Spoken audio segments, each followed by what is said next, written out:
siyempre pag-abot ng pera o material na bagay. Ito ay isang pagsamba at pagpapahayag ng ating pananampalataya.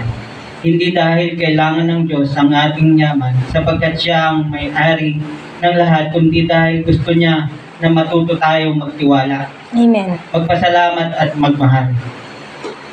Sa pagbibigay, tayo ay humihiwalay sa pagiging makasarili Yes. at natututo tayong maging daluyan ng pagpapala para sa iba. Pinapakita rin natin na hindi pera o pag-aari ang ating sandigan, kundi ang Diyos. Ito po sa verse 9 ito, sa Lucas 6:38. Sinabi ni Jesus, magbigay kayo at kayo bibigyan. Gustong takal, siksik, biglig at umaapaw pa ang ibibigay sa inyo. Sapagkat ang takal lang ginagamit ninyo sa iba, siya rin gagamitin sa inyo.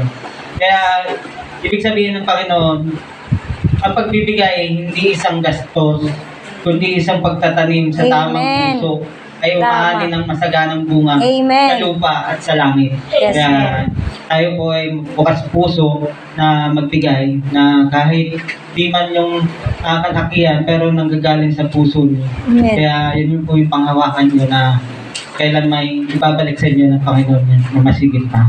Amen. Kaya tayo po ay magsitayo at tayo po mananang.